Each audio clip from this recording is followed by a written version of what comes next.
If you measure the speed of light 1,000 times and it's the same every time, will it always be the same every time it's measured in the future? Or was it the same 6,000 years ago?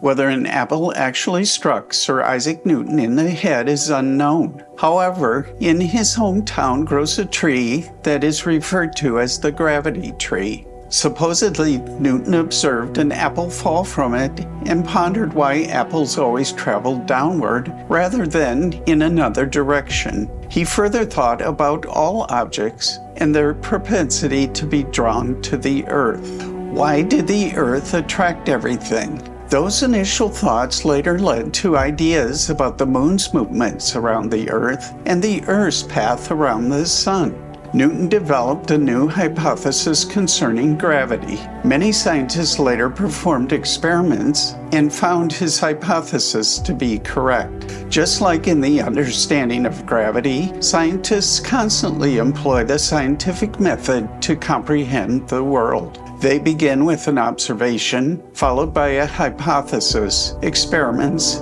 data analysis, and a conclusion that is shared with other scientists. Other researchers repeat the experiments to confirm the previous results. Scientists might notice, for instance, that something falls from a certain height in a certain amount of time. They develop a hypothesis as to the speed of falling objects. To test the hypothesis, they drop things from a variety of heights and measure the outcomes. The scientists analyze the data and confirm whether the hypothesis is right or wrong. Their conclusion summarizes their findings for other scientists so they can reproduce the experiment with their own hands. A hypothesis that is tested many times and found highly reproducible becomes a theory or a law. A law tells us what happens, and a theory tells us how it happens.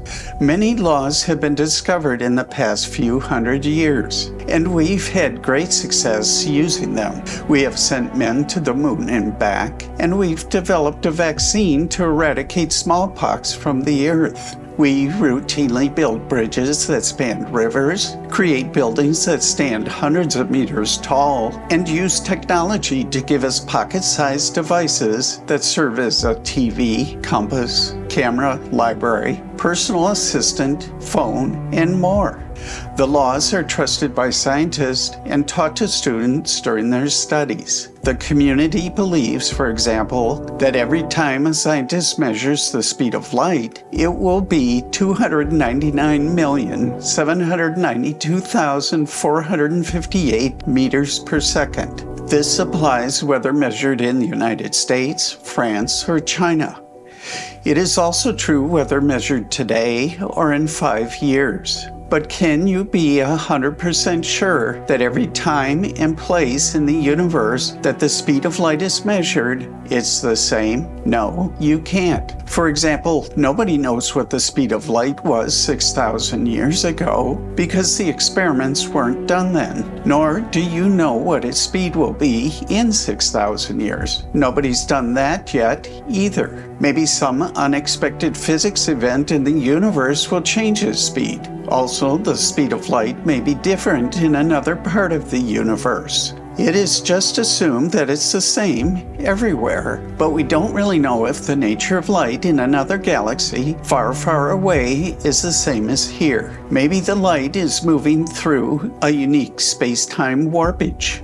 I completely agree that measuring light, gravity, and other physical parameters will likely yield the same results regardless of the time or location with a 99.9% certainty. That's the way the universe was created in the beginning, and we should use that knowledge to better understand and make progress in our world. But we should never be so arrogant to say there's no doubt. You can't be 100% sure of anything. So is science built on a lie that the laws of physics never change? Maybe. However, we should probably move forward believing that they're dependable, since that's the best we can do. Please click the thumbs up icon if you like this video. Also leave your comments and questions below. Until next time, remember, humility thanks, and joy.